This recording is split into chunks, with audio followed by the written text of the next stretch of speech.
Good morning. How the devil are you doing this fine day? Hope you're all fit and well. How was your weekend? Did you manage to sleep at all?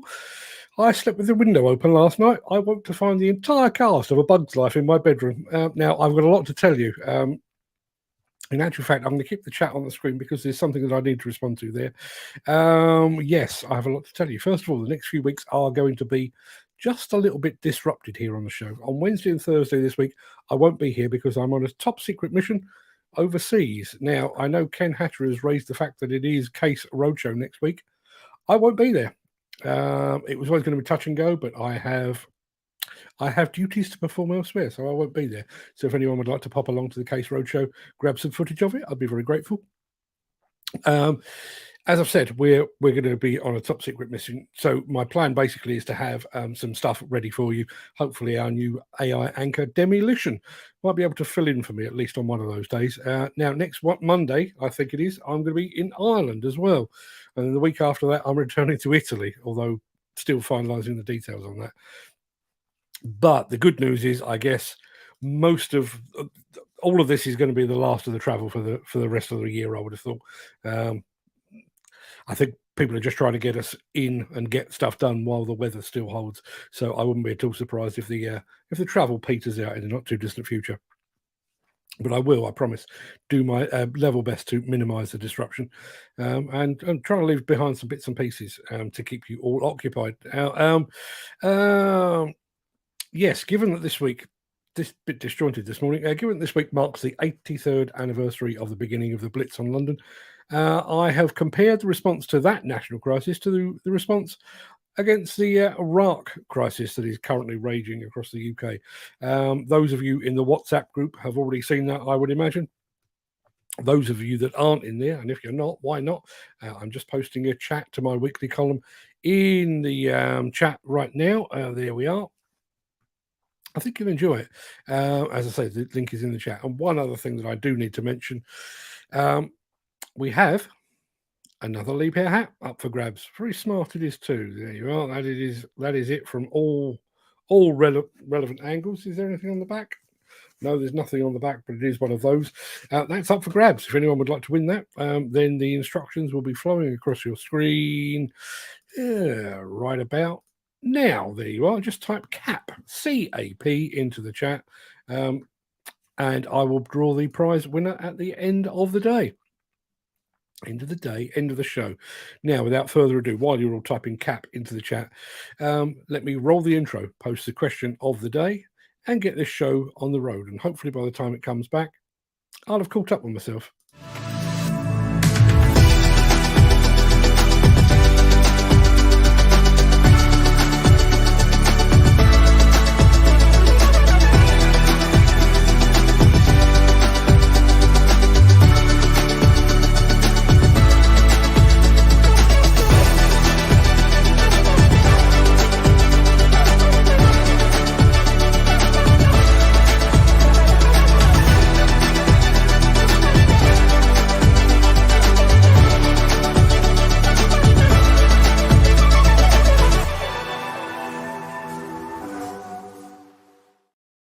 Plenty of people fancying themselves a new cap by the looks of things. Good morning to all of those that are entering. I think the most recent, Glenn Johnston, Andy Dalvell, Mark Whiting, all entered as well. And there's Graham Williams and Gary Muirhead and Ken Hatcher. So what have we got? About 6 entries? Yeah, we've got 6 entries so far already. So keep them coming in. Now where are we?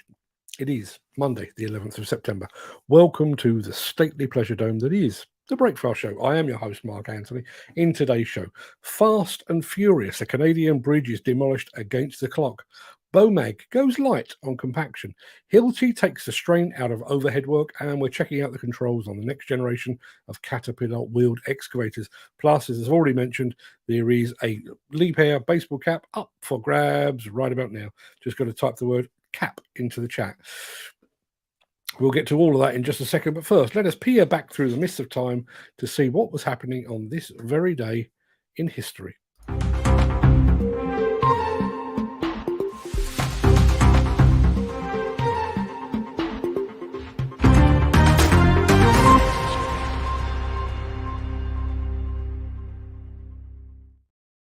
On this day in 1940, Buckingham Palace was damaged by German bombs in the midst of the Blitz. In 1941, America began construction of the building that would ultimately be known as the Pentagon. In 1942, Enid Blyton published Five on a Treasure Island, the first of her famous Five series. In 1970, Jimi Hendrix gave his last ever interview. I think it was to the NME, if I remember rightly. In 1977, here's some unlikely bedfellows, Bing Crosby and David Bowie recorded an unlikely duet of Little Drummer Boy, which would later air on Bing Crosby's Christmas special. And obviously, on this day in 2001, 2 passenger planes hijacked by Al-Qaeda terrorists crashed into New York's World Trade Center towers, causing the collapse of both and the deaths of 2,605 people. Now, before we get into the real meat of the show, let me very quickly remind you of our question of the day.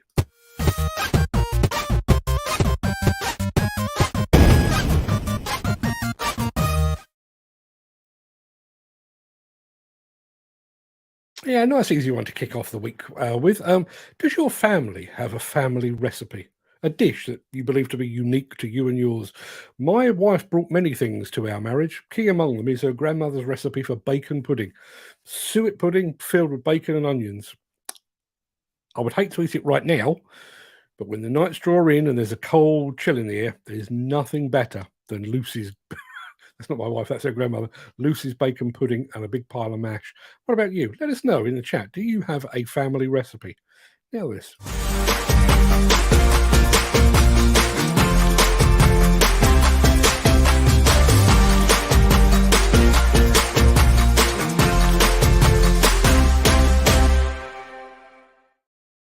We're up to 8 entries on the baseball cap giveaway. There you are. That's what it looks like. Just type cap into the chat. We'll be drawing it a bit later on. Now, if it was down to me, we would start every single Monday with some impressive demolition footage to help get the working week off to the best possible start.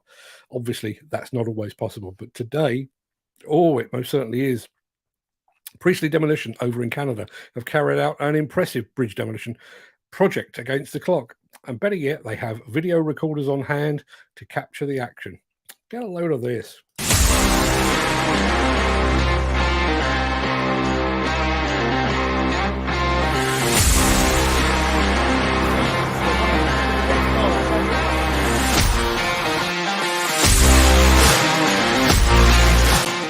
Here we are at Simcoe Bridge out in Oshawa.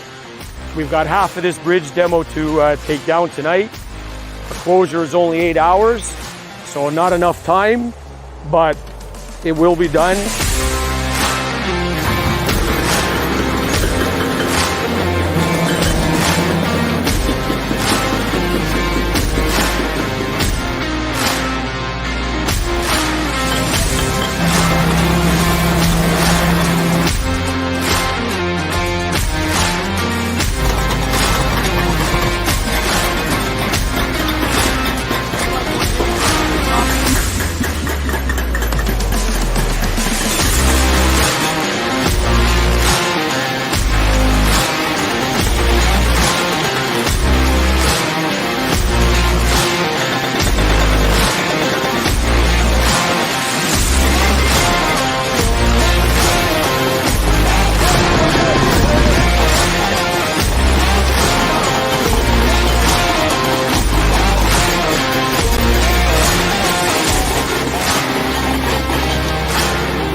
So 1:34, we started this demo a little after 12. We've already got the deck off, as you can see, finishing off the abutments to the level that we gotta leave for now.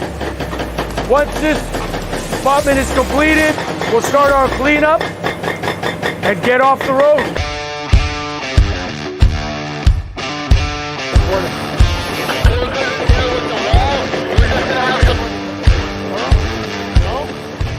Now, as you can see, it's 1:45. We got one side done. Now we got to do the cleanup. The north side still needs to be finished up. But now the time will start going fast.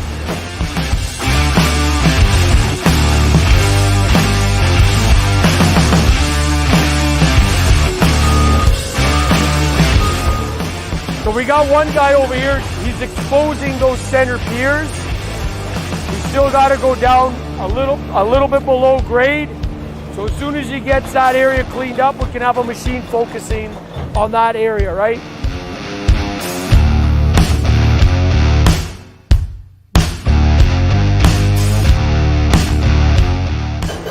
We brought in the 70 ton tonight to help with the demo.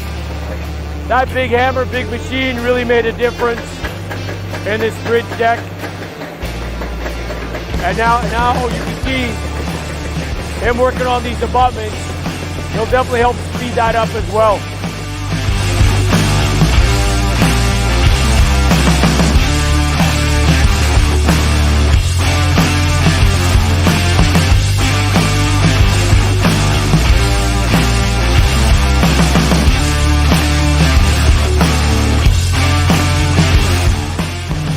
4 o'clock, cleanup is going well.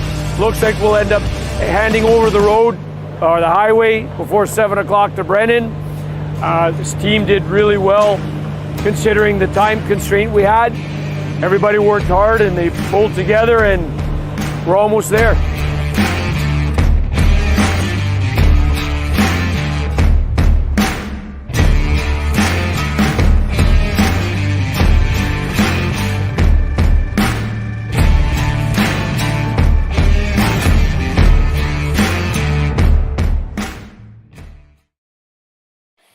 Yeah, fantastic demolition project by an absolutely world-class demolition company. A visit to Canada and to Priestley Demolition remains right at the very, very top of my bucket list. Priestley Demolition, if you're watching, love to come and see you.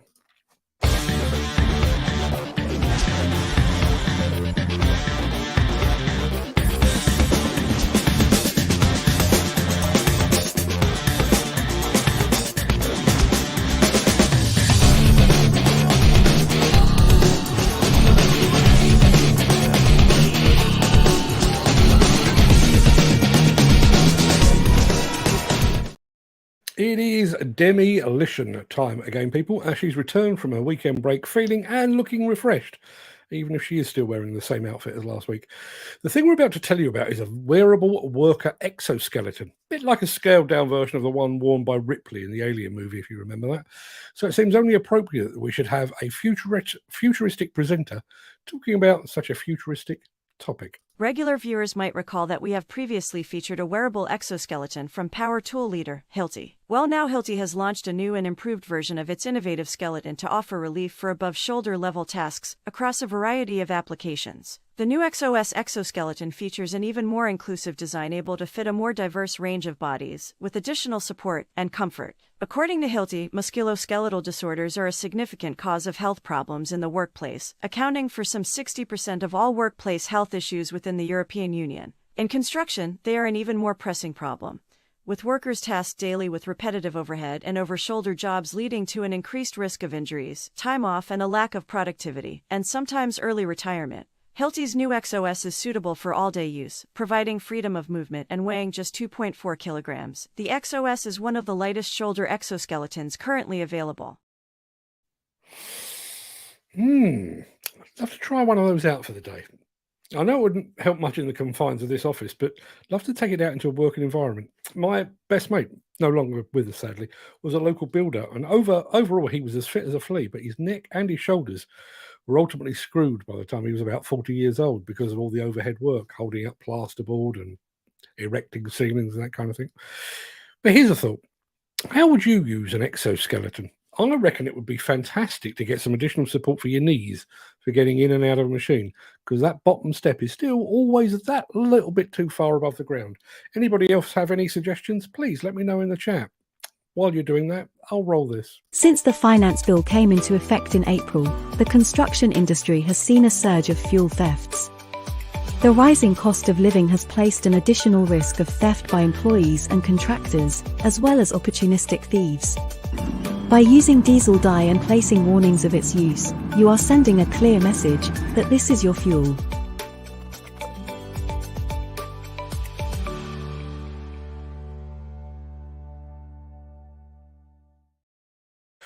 couple of things from the chat. Out there is our friend Thomas Whiting. Morning, Thomas. Good of you to join us. How long until we get proper sized ones like the ones in Aliens? I don't know if you are aware of this, but Caterpillar was credited as the manufacturer of. This is how much of an anorak I am. The exoskeleton used by Ripley, Sigourney Weaver's character in the Aliens movie, was called a Power Loader 5000, and it was manufactured by Caterpillar. Who knew? Dan Cullen says, and now that's a question, can you have a change of clothes on our Demolition? No. She unfortunately, she is based on a single solitary AI-generated image. She doesn't exist in any other form than that. I'm figuring it out. What I may end up doing is having Demolition as a title rather than a person, and I'll just switch in people just to keep the outfit looking fresh. AI still has its limitations. What can I tell you? Let me take that off the screen for now. Now, where were we? Did we do the fuel theft thing? I don't think we did. Let me do that while I get myself back together again. Since the finance bill came into effect in April, the construction industry has seen a surge of fuel thefts. The rising cost of living has placed an additional risk of theft by employees and contractors, as well as opportunistic thieves. By using diesel dye and placing warnings of its use, you are sending a clear message that this is your fuel.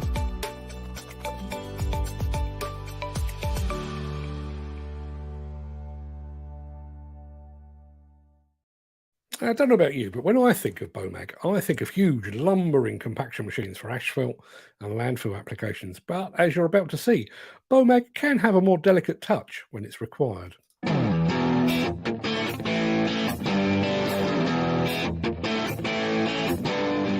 Good morning, my name is Nick Bell. I'm the light equipment sales manager for Bomag. Today I wanted to show you through some of our range of light equipment products that we have. All Bomag light equipment products that are either hand guided or hand operated come with our unique 3-to-1 warranty. That's 1 year standard, 2nd year on the engine, and that includes Honda that only do a 12-month standard themselves. And then the 3rd year on the main exciter unit. That's the bit that makes the plates vibrate. So I shall run through these this morning to show you. First of all, we have our smallest plate on the range. It's our BVP 1030. People often ask what these words and letters mean. Basically, the BVP bit is the name of the plate, Bomag vibratory plate. The first number is 10, which is the kilonewtons compaction. The second bit, 30, is the width of the plate. So you've got a 10 kilonewton plate, 30 centimeters, and that's probably one of the most best-selling plates that we do. Again, we have our 1036, 36 centimeters, which is basically a 14-inch plate. We have our 1845, which is 18 kilonewton plate, 18-inch wide. We then move on to the second part of our portfolio, which is our Bomag reversing plates. We've got a couple here from a wide range that we do. This one here in particular is the BPR 2542. So we've got a Bomag plate reversible, 25 kilonewtons, 40 centimeters wide. The D means diesel. Both these can come in diesel or Honda if you need them. Moving up to the next part of our section are our pedestrian rollers. Here we have the very popular 55E. This means BW, basically B for Bomag. W is the word Walzer in German, which means roller. 55 is the width of the machine, and E is ein, one or single in Germany. So you've got a single drum roller, 55 centimeters. You then have its big brother, the BW 71E2. Again, single drum roller, but this one is 71 centimeters wide. And then finally, we have the double drum BW 65D, which is a double drum version of this basically. Moving along this side, we have the BT60. It's our most popular selling tamper that we do in the UK. It's 15 kilonewtons of compaction. What we like about this machine, it's got a 2-stage air filter, it's got a 2-stage fuel filter to help protect the engine process. All feeder interchangeable, you can have a 6, a 9 or a 12-inch to add to it. And then you've got options of a wheel kit as well to help you move it around site. Moving down to these 3 new products.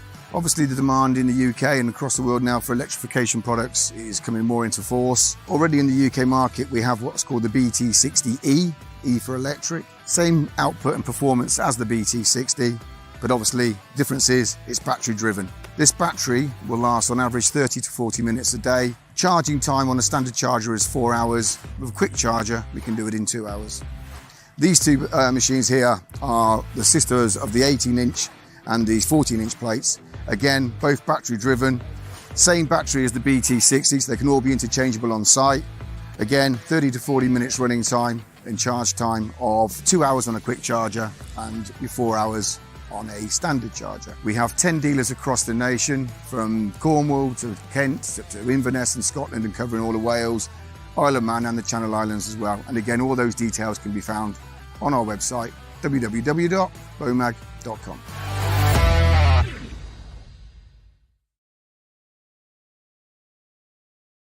Now, our final film of the day is coming up. It's just under 2 minutes in length, which means you have roughly 2.5 minutes, maybe 3 minutes, to type the word CAP, C-A-P, into the chat for your chance to win the Liebherr baseball cap. I'm going to flash over there very quickly.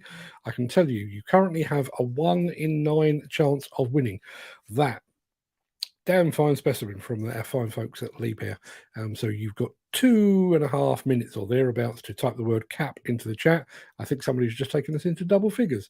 Morning, Leslie. Yes, he has. We're up to double figures. So we'll be drawing that immediately after our final film. Now, you will recall, I'm sure, that we've recently featured several of the Caterpillar next generation excavators. As far as I can recall, and correct me if I am wrong, I don't think we've actually featured the next gen wheeled excavators.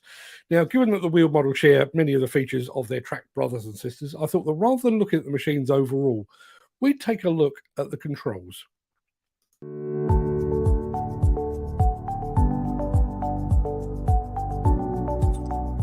One of the nice features about CAT NextGen wheeled excavators is that the operator controls are fully programmable. You can program your joystick buttons any way you would like. So to program your joystick buttons, you first have to go into the settings menu. Hit OK. Operator settings. You can change your operator input configurations, your left joystick, your right joystick, as well as your lever pattern. Let's change our right joystick.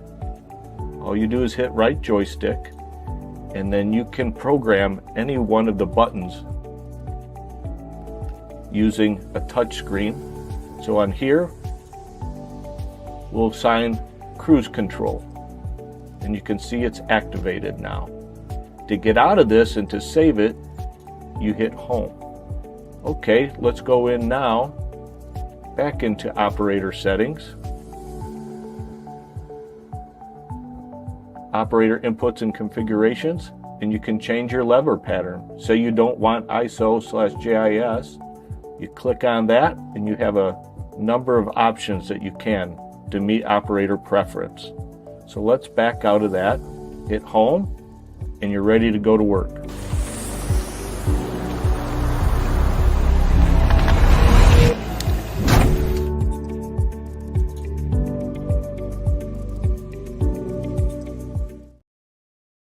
Yeah, very smart indeed. More or less exactly what you'd expect from Caterpillar, I would have thought. I'm going to say a very quick good morning to Tim Meaney. Morning, Tim, over in LinkedIn land. Fairly sure Tim is with M&M Demolition.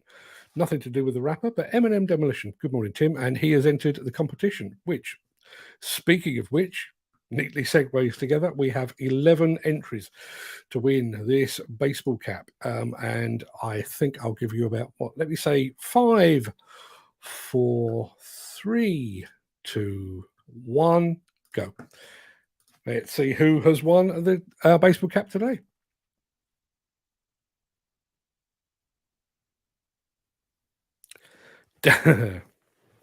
Dan Cullen is on such a roll at the moment for winning prizes. I don't even have to ask for his address. I've already got it from last week. Dan, you've won again, my friend. Now, just to clear up a little bit of confusion from last week. It wasn't confusion. You will recall we had a Bobcat model up for grabs. Dan Cullen won it and suggested that we then pass on the prize to Graham Williams.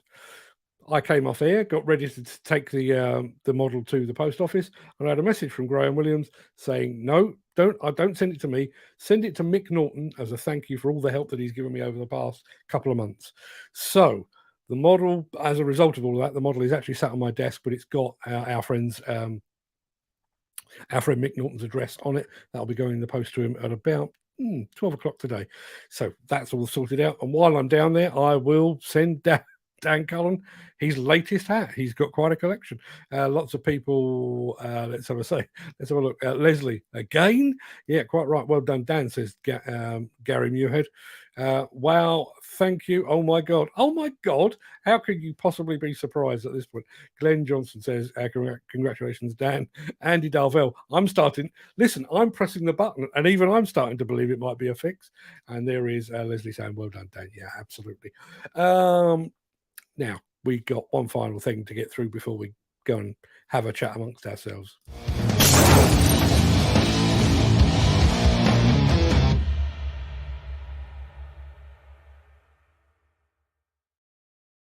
Yeah, today's daily gripe is probably more of an observation than a gripe.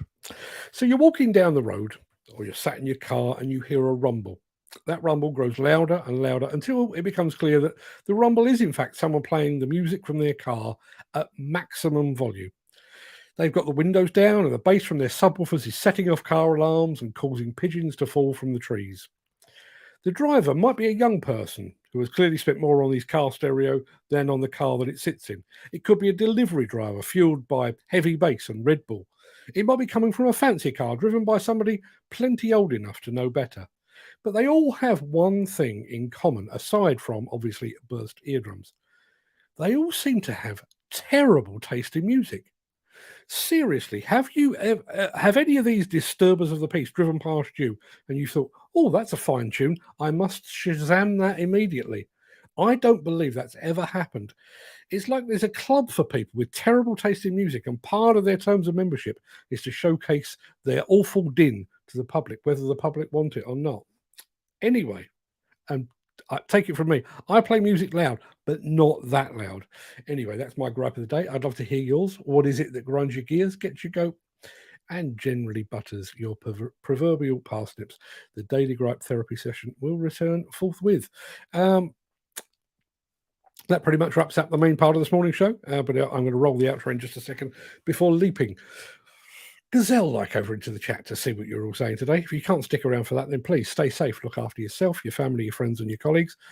But if you do have the time and the inclination, please do stick around, because I'll be back for the crack just as soon as we've had this final word from our key show sponsor.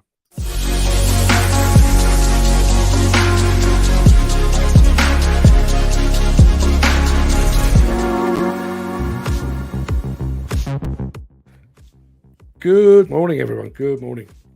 Bit disjointed this morning. I have no idea why. I was here in plenty of time. It wasn't like I was throwing the thing together as I was going along. I have found with this show, if I make a mistake early doors, which is virtually every day, the mistakes just keep coming. And that was the case today. My apologies. I promise to try better tomorrow. Dan Cullen was first off the mark. Did that have anything to do with the fact that he won the prize yet again? I wonder. Glenn Johnston has joined us as well. Glenn, you'll be pleased to know you now have a button on our stream deck so that I can say good morning to you automatically. Andy Darvell is also here. Good morning, Mark and gang. He's got a button too. So's Mark Whiting. So's Ken Hatcher. So's Gary Muirhead. Yeah, I'm gradually adding buttons. Just to let you know, this is what my stream deck looks like. Okay, you can see initials there. When I first started adding the names of those regulars to the stream deck, so that I could automatically say good morning to them, I think there were 2 or 3. I think we had Gary, Ken, and probably somebody else. Can't remember who the other one was. But as we've gone along, we've added more and more. And whereas we used to have 2 or 3 buttons, we've now got 3 pages of people to say good morning to automatically. So, yes. Case Roadshow week. Yes, it is. We were in discussion with Case about going to cover that, and we answered lots and lots of questions for them and told them all the things that we could do for them. They didn't come back, so in the meantime, somebody else did, which is why I won't be here on Wednesday and Thursday. We're going to be in a foreign land. I'll tell you more about it when I get back. I normally talk about these things in advance, but I thought just for a change, we'd keep it up our sleeve. I can tell you I'm off to Ireland the week after. I'm also off to Italy, all things being equal, the week after that. And hold on to your hats. Very much looks like I am expected to be in Scotland on the 12th of October. We're still firming that up, but Gary, at least Gary, but possibly Steve Williamson as well. I'll keep you posted. I'll keep you posted. My plan, as I say, I'm required for a day up in Scotland, but my plan is probably to extend that so I can get to meet up with some of our Scottish contingent. Watch this space. There's Dan Cullen saying, morning, ladies and gentlemen, and filthy animals alike. Filthy animals as far as the eye can see. Graham Footy Williams. Graham, I'm going to be dropping you a line later in the day. I have a cunning plan. Keep an eye out for that. Good morning, peoples, says Chris. Morning, Chris. Yeah, I got about 4 to 8 hours sleep. Bloody heat. I don't feel like I've slept properly since around about June. It really has been tough going. And unfortunately, I have no truck with these people that insist that their dogs stay out of their bedroom. My dogs regularly, particularly in the winter, regularly sleep on the bed while I'm asleep beside them. I don't have a problem with that. But I've got to tell you, the last 2 or 3 nights, a couple of big, heavy boxer dogs panting all night. That'll keep you awake. I was downstairs this morning, 4 o'clock, while the biggest of our 2 boxers was sat on the back step catching his breath. And I was cooling off. Lots of entries for our giveaway today. All of those unsuccessful, unfortunately. Now, does your family have a family recipe? I don't know if we've had any responses for that, apart from one, which is a joke one, I think, from Chris Ford. Yeah, that used to be a thing, didn't it? You sort of passed down through generations, particular recipes. As I say, my wife regularly during the winter months serves up her grandmother's bacon pudding, and very grateful we are too. It's what my mum used to call a proper rib sticker, in a good way. Mark Whiting, morning Mark, entered the competition, as did Andy Darvell, as did Glenn Johnson, and there is the very winningest of winning entries from Dan Cullen. Dan Cullen, did Graham get in touch with you about the Bobcat? Yes, he did. It's now going to Mick Norton. It's like nobody wants this Bobcat model. Either that or they think somebody is more deserving, but he's going to have a proper home in the not too distant future. Dan Cullen, question of the day. Yes, but can't remember. That's not the idea of a family recipe, you know. Jim Turner's here as well. Morning, Jim. Hope you're fitting well, my friend. There is Graham Williams. Mum used to like making suet pudding. Yes, suet pudding. See, kids of today, they don't know they're born with their couscous and their quinoa. The hell is that about? Proper suet pudding, people. That's the way it should be. Thomas Whiting also entered our competition unsuccessfully this time. Let's have a look. Rattling through. Yeah, the Priestley Demolition video. That's how you take down a bridge. You're damn right it is. Priestley Demolition over in Canada. Armac here in the UK. They are the bridge busters, no question about it. Now, my question of the day, do you have a family recipe? Chrisfield does. A recipe for disaster. Well done. Some big tactical kit there with Priestley. Yeah, listen, I mean, I've never actually sat down with the guys at Priestley, but I know the Armac approach is they refer to it as firepower. If you've got 8, 12, 24 hours to get a bridge down and a road open, you bring as much firepower as you can actually jam into the space, and you get that thing blitzed and down and done and crushed and away, and then the road reopened. Very much the way. No messing about with these guys, straight in and no messing around. Dead right there isn't. And again, you know, I'm sure most of you are aware, a lot of these bridge demolition jobs do carry with them some very, very hefty financial penalties. If you run late on getting that road reopened, you face some fairly hefty fines. So again, bring the firepower, no messing about. All the meetings and the preliminaries and the briefings are all done hours, days, weeks in advance. So when people actually give the go signal, everyone knows exactly what their role is. Now that's a question. Can you have a change of clothes on our demolition? No, we can't. We can't. I did try it last week. I did actually find another AI that professed that it could actually take her outfit and change it. Didn't work. It basically drew a straight line. So yes, it did change her outfit, not particularly well, but it also gave her a shorter haircut, which is not really what I was looking for. If I find something else, I will do that. For the time being, I'm going to stick with her in her current outfit. I don't think her outfit really matters that much. But, you know, if we all get bored, if push comes to shove, I'll create another AI and we will transfer the name and rather than her outfit. Simple as that. How long until we get a proper size one like the one in Aliens? That's the exoskeleton. See, I've had a couple of, this reminds me, remind me of Terry Cornby in just a second. I interviewed Terry Cornby, Dr. Terry Cornby, a few times, and his belief was we would one day see the use of exoskeletons in the demolition industry. Terry knows a lot more about demolition than I do. He has forgotten more about demolition than I'm ever likely to know. But I think on that, I am inclined to disagree. And I'm inclined to disagree because I think the overarching trend within demolition and within construction to a large degree is not to put men into the working environment in a different way. It's to take them out of the working environment entirely. So yes, you know, they could be heavily protected, but when Terry was talking about these things, and I will tell you more in just a second, when Terry was talking about these things, he was talking about the idea of doing things like soft strip with exoskeletons.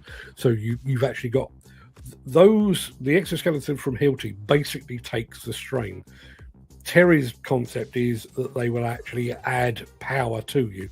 So there will be powered hydraulics on there that would allow you to grab hold of a roof beam and just literally yank it out of its place, or take down ceiling tiles, just yank them out of place because you've been given, to a degree, superhuman strength. I'm still not convinced because that still puts man or woman in amongst the dust and the debris, which I think is going the other way. Now, Dr. Terry Cornby, you will be aware that we used to have a series called The Surgery with Dr. Terry Cornby. Haven't had one for probably a year, maybe a little bit less, but more or less a year. And it was down to partly the fact that I've been ridiculously busy this year. I mean, I can't honestly believe, bearing in mind that I work from home and I do this day in, day out. I've done so much travel this year, I can hardly believe it. So I was a major part of the problem. But Terry also, as a working guy, despite the fact that he's beyond retirement age, he's been here, there, and it was really getting very, very difficult to actually marry our diaries together. So we kind of put the thing on hold. Well, unbeknown to me, while that's been on hold, Terry Cornby has published 3 more crime novels. He makes me look lazy. He's in his 70s and he's churned out 3 new crime books. I saw the advanced version of the first of them called Good Lads. Gritty, set back in the 50s, 60s, if that's the kind of thing you're into.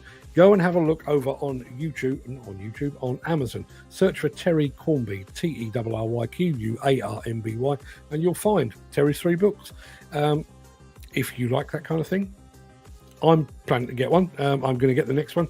Take on my next holiday with me, whenever that's going to be. Graham Williams, not worth having the bottom step because always for the mud. They need to come up with a different design. I think you're probably right. Dan Cullen is planning to go to the Case Roadshow if all goes according to plan this week. There's another open day as well, I think. I'm fairly sure, is it this week that Blue Machinery have got theirs? I think that's the case, but I'm not going to that either because, as I say, I'll be elsewhere. Bomag, I think that's Bomag, has some good kit. I totally agree. Bomag diesel plates are good. Used a few of them. There are certain brands that just seem to go with certain products, aren't there? In my head, if somebody says backhoe loader, my brain conjures a JCB. If somebody says compaction equipment, my brain conjures Bomag. I realise there are others out there. I realise some very good at ones out there. But that's just the way it works. The old jumping jack says, Gary Muirhead. Very good presentation from Bomag. I'm fairly sure they recorded that at Plantworks, actually. I had nothing to do with it, but I'm fairly sure that's where they did it. There was Leslie's last-minute entry and Tim Meaney's last-minute entry into the cap competition. More giveaways coming up. I can't remember what we've got coming up, but we've got more. Morning, lads. Late tea break today. What time is your tea break normally, Leslie? I can't change the time of the show because it is now cast in stone. It is part of the working day for some people. But what is your normal time? As I say, there's Tim Meaney all the way from LinkedIn, but he's also from M&M Demolition. Lots of people congratulating Dan, bitterly disappointed they didn't win. I think Andy Darvell sums it all up. I am starting to wonder. Let's have a look. If you keep winning, Dan, you'll have more hats than Mark. I think he probably already has, actually. A man of many hats.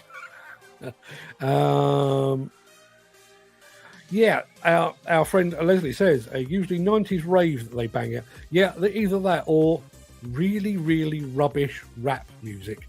I don't have an issue with hip-hop. I have a hip-hop playlist on my iPhone. Admittedly, a lot of it goes back to late 80s, early 90s. But yeah, I don't mind a bit of hip-hop. I'm open to all types of music, but it is the worst of the worst that they seem to play on the open road. Dan Cullen, I think I have upwards of 90 hats. In that case, you do have more than me. I think the last time I counted, I had about 60 or thereabouts. And that doesn't include the ones that I wear for fun, that aren't baseball caps. I can never tell what the tune is. All I ever hear is thud, thud, thud from about a mile away, which increases in volume as they get nearer. Yeah, you're absolutely right. Am I going to Ireland? I am going to Ireland. Yeah, I think it's Monday next week. I can't actually remember, but I am. Not been for a long, long while. Hold on to our hats. Been trying to win one for weeks. Chris, keep trying. There's more to be had. There's our friend Mode Fayers. Unfortunately, my friend over on YouTube, you missed the boat. It's already gone. Let's have a look. Dan Cullen says, I'm sorry for having a lucky streak at the moment. Not a lot I can do about that. There is Chris Ford. Question of the day. Right, question of the day. Oh, now you're talking. Well, to a large degree. Liver, bacon, fried egg, plum tomatoes, mashed potatoes with thick Bisto gravy. I am on board for all of that, apart from one minor element. Two minor elements. Not the biggest fan of plum tomatoes. And fried egg and gravy. Fried egg and gravy. Yeah. Would I eat it? You're damn right I would. Devil on this week too. I will take your word for it. Haven't heard a damn word. What can I tell you? The banners are up for the Case Roadshow. Too many leaves in the tree to see what's up there from upstairs. We'll pay a visit on Friday. So if anybody else is going over to the Case Roadshow, go on Friday. Meet up with Chris Ford. He seems like a smashing fella. And funny too. There's our friend Garvin over at Mostly Diggers saying, Ireland. Yes, Ireland. Yeah, it's a slightly off kilter one for me. There's a lift truck company called Cornby Lift who have invited me over to go and see their factory and help them celebrate an anniversary. And I've not been to Ireland for probably 5 years. And I thought, yeah, why the hell not? Let's go and have a look and see what they're doing. And part of my feeling about it is, as you will all be aware, most of you will be aware, the lift truck industry is very, very good with future fuels. Lots of lift trucks running on LPG for one thing, lots of electric lift trucks as well. And obviously we now have people like Bobcat who are now into lift trucks with hydrogen machines. So obviously Combi Lift have invited me over for their anniversary, show me the factory and everything else. But my key point of interest really, really is, tell me about how you're harnessing future fuels. That's the plan. They make great machines, says Garvin. I don't know a great deal about them. I've done a bit of homework, a bit of research. It's going to be a bit of a fact-finding mission for me. I don't normally dabble in all things lift truck, but what the hell? I don't actually think there's any harm in that. You know, we feature mining and quarrying equipment. We've even featured agricultural equipment once or twice on this show as well. I don't think keeping an eye on allied industries is such a bad thing at all. So Hence, I'm going to there. So just to recap, not here Wednesday and Thursday this week. I'm hoping that Demolition can step into the breach, still wearing the same outfit. Monday, I think it is next week, I won't be here because I'll be in Ireland. At the, I think, 28th and 29th, I'm scheduled to be in Italy. And then, as it stands at the moment, 12th of October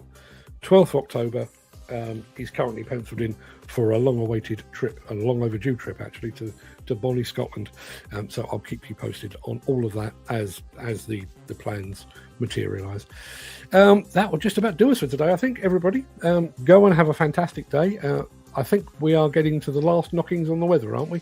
I keep reading about impending thunderstorms and cooler weather. It doesn't feel any cooler today. In actual fact, it feels every bit as warm today as it has done for the last week or so. But yeah, let's hope it cools down a little bit. I'd like to keep the sunshine, just cool it down a little bit. If somebody could make that happen, I'd be very grateful.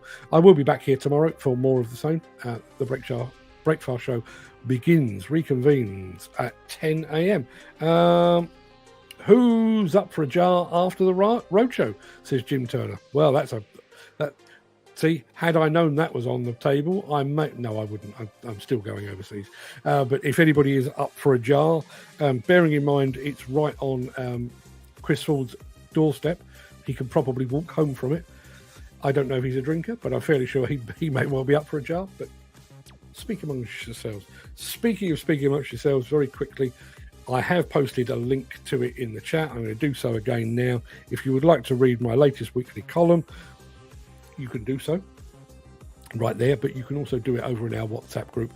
And if you haven't joined our WhatsApp group, you can do that using the link in the chat that I've just posted right now. So if you'd like to come and join the chit chat over there, you can do that. At the same time, you can pick up my weekly column, which compares our response to the national crisis of the Blitz back in 1940-41 to our response to the crisis of aerated concrete, crumbly concrete as it's known. The response has been rather different. And yes, I had my sarcasm setting set to max when I wrote it. You might enjoy it. Everybody go and have a fantastic day. I'll see you all tomorrow if you can spare the time. Until then, all the best.